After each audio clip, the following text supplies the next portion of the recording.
Okay, so I've tried this video several times. I've had all kind of technical issues. So I've been wanting to go over Yaira number 1 for quite some time now. I think this is one of the best, if not the best book that has been put out by the Rippaverse just yet, which by the way, they just announced, like as I was trying to record this video, it was announced that they're putting out Gabriel and the Guardians from Angel Studios. It's a manga being put out by Rippa Sin. Yo, shout out to this company, man. These they if you look, if you want them to fail, they're doing a bad job at that. They are succeeding and making strides in so many areas. This company is making what I believe are the right moves for an independent company to be making and to thrive in the current market. But anyway, Yaira number 1. I was inspired after doing my deep dive into Gooding and going over that book. So this will probably be similar. I don't know how many videos it would be. Yaira is a very complex story, a lot more moving parts than Gooding. So this might actually take longer to get through. And look, the reason that I have not done or that I'm doing it this way is I'm not Joe Rogan. I'm not delusional. I know nobody's trying to sit and listen to me talk about this book or anything for that matter for 3 hours. My 1 hour videos that I've done here and there, they get views, but I can tell viewer retention is not there. And I'm not going to put out a video that you don't want to watch. I mean, that just doesn't make sense. Now, I'm going to do what I enjoy, but if I can do this in a way that the audience will want to consume the video, then that's what I will try to do. So anyway, let's get into this Yaira number 1. And I love this cover. I love this cover. Obviously, it's the Canaan White cover, right? That man can do no wrong in my eyes.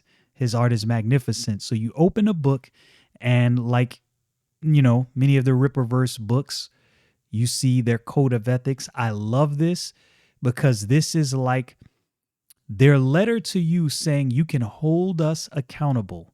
And here are the receipts. I like that. I really like that. Now, the book opens up with a portrait of Yaira in this frame and broken glass with rose petals everywhere. Now, I think this is poetic, and I think this is actually kind of a callback to lost loved ones of Yaira and the broken past that she has from the realm that she comes from. Now, I might be looking into this way too deep, but I kind of believe that's why that was done. And can we just recognize the stellar art of one Miss Débora Caritá? She does a fantastic job. Now, I like the fact that this book actually picks up where ISOM number 1 started, because this was the introduction to Yaira. And they bring you right back to that moment right there where you're introduced to Yaira. She throws Avery onto this this cab. It looks like a cab. Oh no, actually it's not. It's just some, some coupe that was sitting there on the street. And look, I think she intended to kill Avery. Now she says, you see the opening dialogue, she says, "Don't follow me," which kind of gives the indication that she knows he's alive. But yo, given some things that Yaira did to open this book up, and you're going to see here in some pages, I think she might have been trying to kill him. Yaira is a savage. I think Yaira is a savage, but you kind of see in this book slightly that savage being tamed just a little bit, not too much. So now Alpha Core shows up. Again, ISOM number 1 is where you are introduced to Yaira, Alpha Core, and some other characters.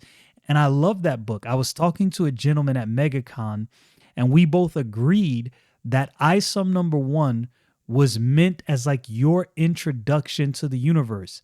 And that's why I think there was so many characters, so many characters were introduced in that book, I think, as a entry point to the Rippaverse. If you want to know where these characters come from, what this universe is going to be like. Here's this book. And that book actually gave me it gave me the inclination that this is a cohesive and connected large universe. I didn't get the sense, because there's some independent books that you definitely get the sense that this is just a disconnected story off to its own, doing its own thing. It's not part of a bigger universe, which there's nothing wrong with that. But I've always enjoyed the connected universe in comic books like this. So you see Alpha Cornell checking on Avery, and Brian says, Braxwell, check on the civilian. Ingrid and I will pursue. So they go flying after Yaira, and you see Brian says, I'll catch up, and he throws Ingrid at Yaira. Now, this is an interesting dynamic of this team because both Braxwell and Brian Solari can fly, but Ingrid can't. Now, I wonder if the minds of Chuck Dixon and Joe Bennett at some point maybe will give Ingrid some kind of tech whereby she could fly, right? So she's not, kind of left out of the loop. But this is an interesting dynamic, and it adds a restraint. And I actually believe this is actually a good plot device. So I did not purchase the Dokuman cards. So I don't know what the Dokuman cards said about Ingrid's powers and these lassos that she has and what exactly they do. And I kind of like the fact that I don't know much. I like the guesswork of figuring these things out on my own as I read these books. So she puts that thing around Yaira's neck. You see Brian catching up, and he's going to grab Yaira's foot. And he says, I hate to break this to you, Yaira, but no one is above the law. And so you see Yaira break loose. Brian grabs Ingrid, and she says, why is it so cold? So it's evident to me at this point that she doesn't understand Yaira's powers. Now, Yaira created some kind of whirlwind tornado of some sorts of ice that took them into the upper atmosphere. So this is a very dangerous situation. She seems to be playing for keeps. Like, she is not pulling punches. She is trying to kill these people, which is crazy. It's crazy. And Brian says, hold your breath. And Yaira says, I told you not to follow me. So Ingrid is like, where is she? And Yaira kicks the dog snot out of Ingrid. And you see her wheeze like this. She is not playing around. So Brian says, now what, Yaira? And she says, you keep chasing me like this, Brian, and I'm going to start thinking you like me. And it says the atmosphere shifts and Solari feels the air escape from his lungs. And you see Yaira give him a kiss. You see a flash forward to a news report. So we flash from that scene, and you see a scene with what appears to be criminals, and they seem to be arming themselves. And there's news clips of what happened earlier, or a news anchor talking about what happened earlier. So the anchor says, these are the terrifying images from today's incident with Yaira. Thank God the Alpha Corps was on site to minimize damage. I'd hope for a better odds. Solari's last fought Yaira to a standstill on his own. You would have thought this would have been an easy fight because now he has people with him. But what they're not understanding, Yaira is super powerful. And I get the sense, like I said before, that she is one of the most powerful beings in the Rippaverse. There's no easy fight with Yaira. She is a formidable opponent and apparently unaccounted for at the moment. She is the most wanted woman in Texas right now. And so you see Stefania, who that's this woman right here, which you'll learn her name later on. But she says, what the bleep is a Yaira? Listen to the man. He'll tell you. Nah, turn off that super police bleep. So clearly, this guy does not like the news and he thinks it's just, you know, super police propaganda. Of course, talking about the Alpha Corps. He's not a fan, clearly. So we go forward to another news anchor, and she says, Yaira has powers that allow her to fly and manipulate the element of ice, although it's not clear how she has super strength. Okay, that's enough. This isn't a TV spot for Yaira. So Brian, he doesn't really like all the air that they're giving to Yaira. He is really not a fan of all of that attention. He's like, look, we're not here to celebrate Yaira. We're here to talk about what happened. And he says, I can fend off the likes of Yaira on my own easily. I have before and I will again. But I'm not alone anymore, am I? So he's like, I got extra hands with me now, Yaira. So you got some looking out to do. Yaira, this is a losing battle. So obviously he's talking to the camera, but talking to her. It's going to be exciting to see Solari's Alpha Corps team put to the test with an opponent like Yaira. As big of a fan of Solari as we all are, he is yet to actually defeat Yaira at this point. So you know that has got to tick him off. And you can kind of see in his face, he is fuming. He does not like that. Wow, exciting stuff. Now onto the scene earlier this week where Projexis welcomed its newest member, the highly controversial and equally highly acclaimed We Will Find You and We Will Bring You to Justice. Brian just cuts that lady completely off and he's like, yeah, enough of your yapping. Yaira, we're going to find you and we're going to bring you to justice. So now you fast forward to Projexis where they're introducing their newest addition to their scientific team. And if you are paying attention, you recognize she looks like somebody because this is actually Yaira. This is her alter ego, so to speak. Biologists and archaeologists who we feel is going to be an undeniable asset here at Projexis. Won't you please join me in welcoming to our team Dr. Sally Rodell. Welcome to the Projexis family, Dr. Rodell. Could we trouble you just for a few words, if you wouldn't mind?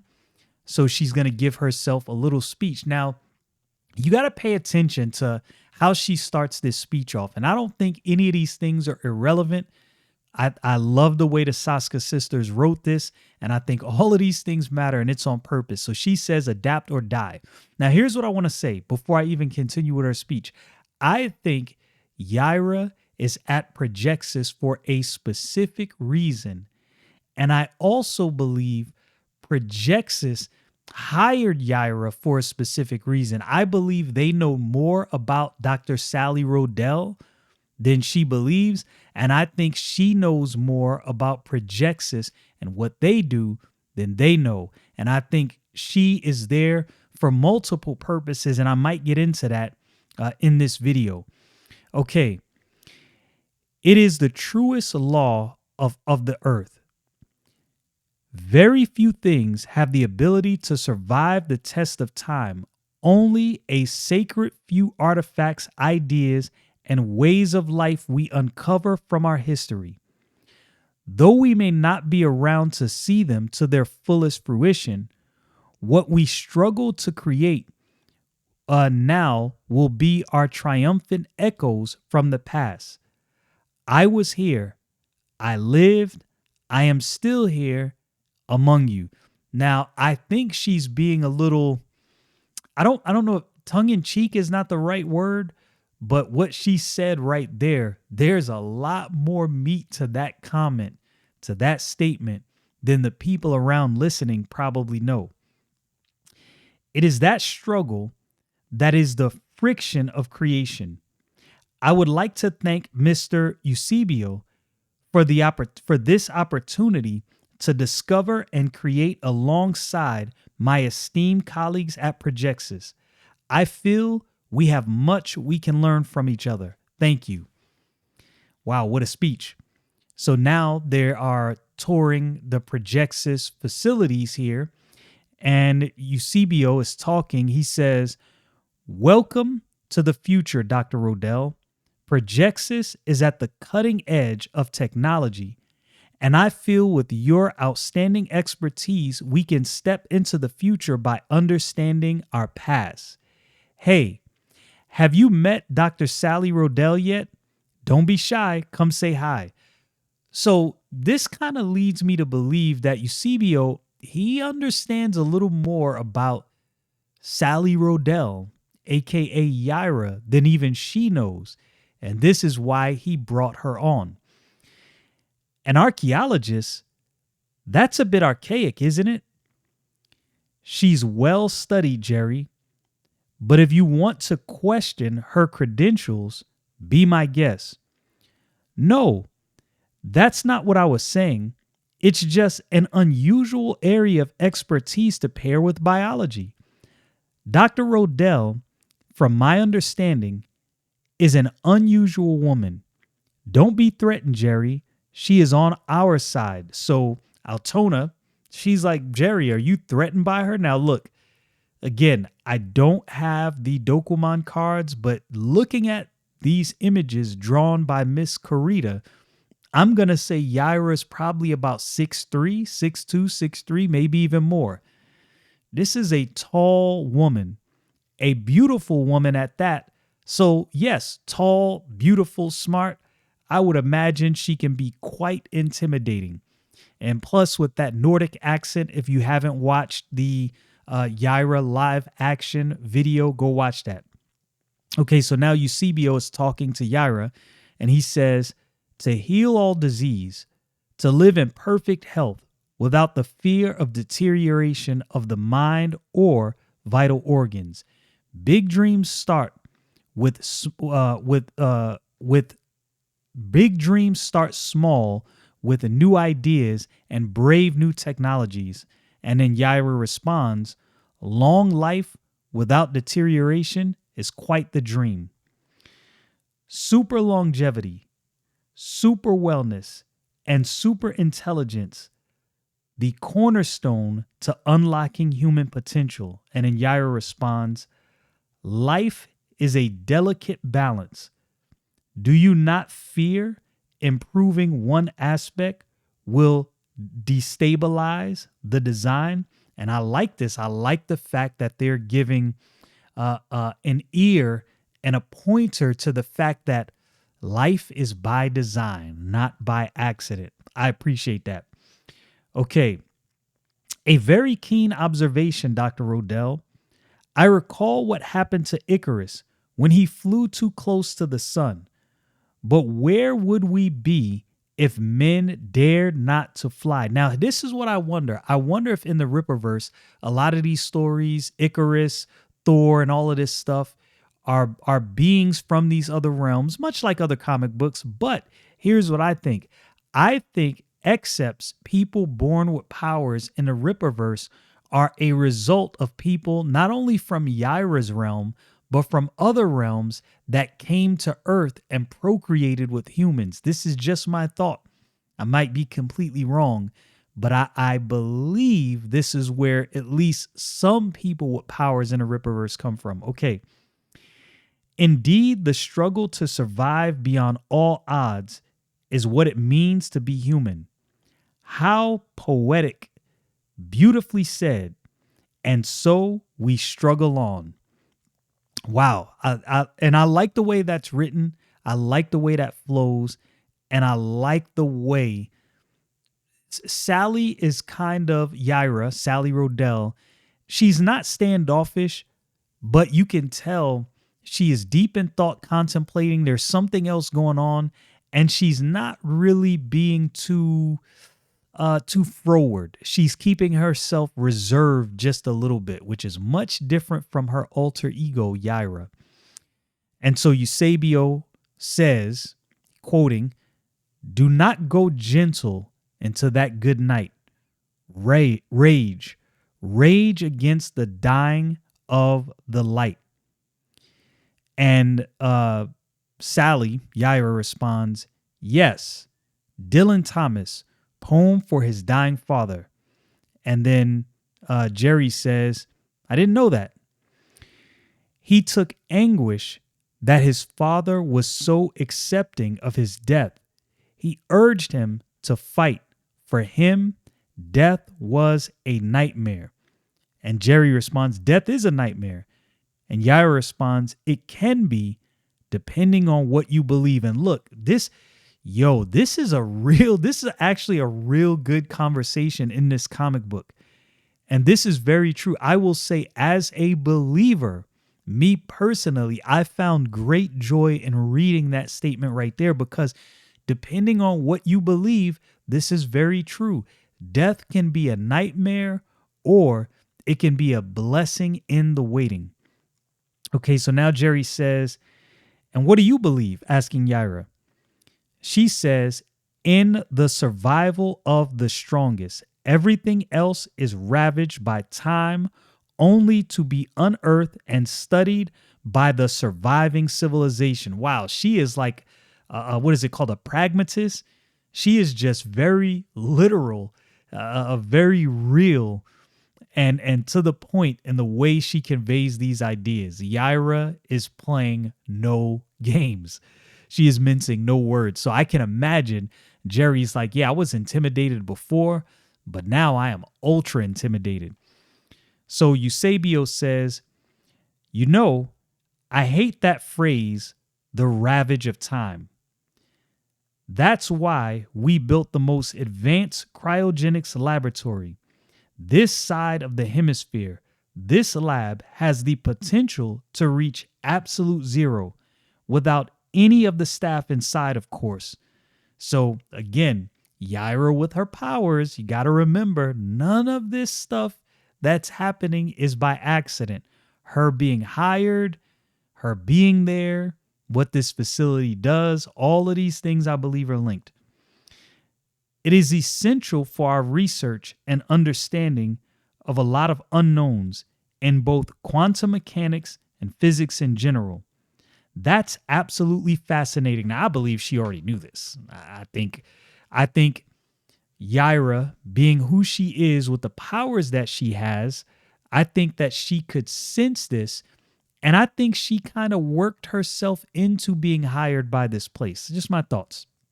Okay. Now you enter into a conversation between Yaira and Altona.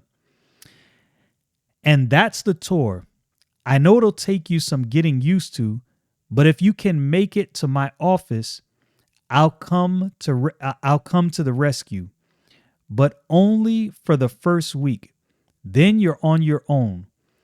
You think you're going to be okay, Dr. Rodell?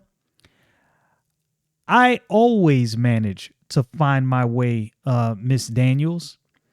It's doctor, but please call me Altona. Oh, yeah, she letting her know I'm a doctor as well. Don't get it twisted. Okay. Sally, it's a pleasure to be working with you. I love it already. New friendships blossoming. Sorry to end the tour in the subterranean level, but we've got to keep it cool, Sally. Can you find your way back up? I'll show her. I'm going back. I don't mind. Thank you. I already feel right at home. So, of course, Yaira reading the room, reading people, knowing who's friendly, who's kind of passive aggressive, who she needs to get along with. I kind of get the sense. Okay, I see you, Yaira. What do you think? She's going to shake things up. I just know it. This is Eusebio. He's excited. I don't know, Lincoln. She's brilliant.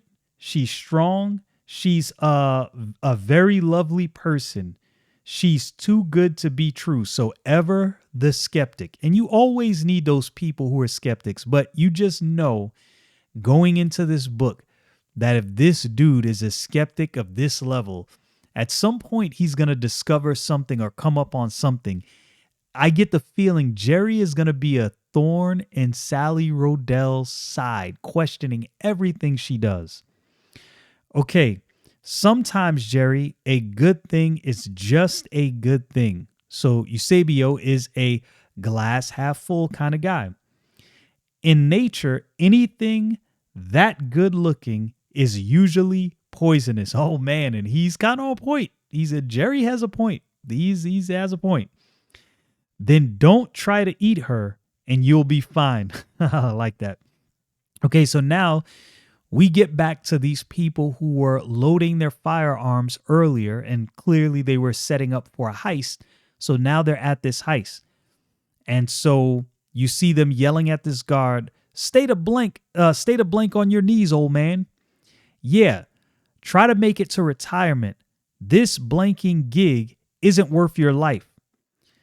This is so sweet. So they're counting all of this money and they think, oh, we got the drop. And so now somebody is using their brain. And that somebody is Stefania. She says, hey, something doesn't sit right. Don't these guys usually work in pairs? Yes, they do. Is that true? You blanking playing? And then a shot is fired. So clearly this is his partner. And now Stefania realizes the gravity of the situation. Like, this is not going to go down well. Stefania, blanking, shoot him. So he's asking her to shoot this guy. So, guns blazing back and forth. And you see her yell out now, "Ay Dios míos." Another one of them is shot. Like, things are going bad. Like, this situation is deteriorating very quickly. And now this is where you see something unexpected. Stefania looks like there's something coming out of her mouth. Her eyes are glowing and she lets off this huge power signature. Now, clearly when she does that, there's somebody from a realm not of Earth that is alerted. And you see them talking. Yaira. Poor form, old girl. So they think this is Yaira. So clearly somehow this is connected to Yaira. And it says that they're speaking an unknown language. So they're speaking some, unknown alien language. And so now you see it says trouble brewing for McDavies and the local Florist Park police. Why is Yaira attacking downtown? So they even think this is Yaira. Excuse me, didn't mean to hit my camera. They have no idea what is going on. They're completely caught off guard by everything that's happening. And somebody says, "It isn't Yaira, sir. It's someone with the same power signature." What? Who is as powerful as Yaira? Oh, please, God help me. So this is Stefania. She doesn't know what's going on and she's asking for help. So this also gives me the impression that the Florist Park police have some kind of way to detect power signatures from powered individuals. So this is probably how they know exactly how powerful Yaira is in reference to other people. So you see Stefania's hands are glowing and she's like, what? She does not understand what's going on. She is completely caught off guard by this whole thing. And she says, what's happening to me? And it said, and then you see the police, they say, secure the area until the Alpha Corps can arrive. Solari, please save us. Somebody calling out. Alpha Corps will be here in 5 minutes. Hold the line. 5 minutes? Thanks for the heads up. Calling all reinforcements. Get the military in here. Yaira just showed up. So now they got this girl, Stefania, that is showing signs of a similar power signature to Yaira. And now Yaira showed up. So these dudes are probably peeing in their pants right now. They have no idea what's going on. Sweet dreams, child. Yaira punches Stefania into next Tuesday. You took that like a champ. Were you trying to knock me out? No, it was meant as a death blow. Yo, Yaira literally tried to kill Stefania. Yaira doesn't understand what's going on. So this tells me, this is why I kind of say Yaira was trying to kill Avery. She She wanted that dude dead, and she was trying to kill Brian Solari and Ingrid. Yaira is not playing around. She is playing for keeps. I get the impression that Yaira is a character burdened by the scars of her past, and she's kind of bitter at life in some ways. Okay, Yaira says, "What are you? How did you acquire these powers? Please don't hurt me. I would have to get creative to inflict real damage. Not that I won't." So Yaira realizes whoever she is, if she was gonna hurt her, she's gonna have to try really hard because Stefania ain't no joke at this moment. "I asked you a question." "I don't know." So she says she doesn't know, and she's flipping out. And so now Stefania punches Yaira, and she gives her the what for. This is not a small punch. And Yaira probably realizes at this point, all right, this girl is more powerful than I expected. She says, "Okay, child, you've managed to piss me off." And now these other beings show up. So you know Yaira is probably like, oh my goodness, what do we have here now? And they says, "This is the end of the line for you. Your justice will be swift and merciless for your crimes. Game over, Yaira. You thought you could hide from us." So Yaira clearly is in hiding. And this is not really going to bode too well for her. And they say, "You dare turn your back to me, Yaira, or do you forget who you stand before? You dare turn your back, excuse me. You dare turn your back to me." So she's like, yo, you dare turn your back to me? You don't remember who I am? "I demand you kneel." Wow. Yeah, somebody's a little uppity. "How appropriate to see you beneath us, slithering like the insolent worm you are. And look at that. And look at that abomination you're harboring." So she's talking about Stefania.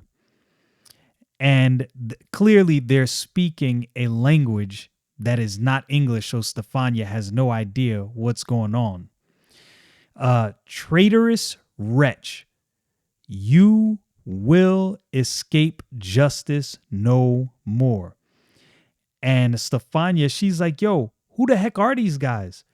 Why did you have to call your buddies to gang up on me? What did I ever do to you? Don't touch me. Do you wish to die tonight, child? So Yaira's like, look, you don't understand. You're about to die. We have to get up out of here. This is dangerous. Now, you know the situation is real if Yaira's like, yo, we need to go. And I think I'm going to end it there today.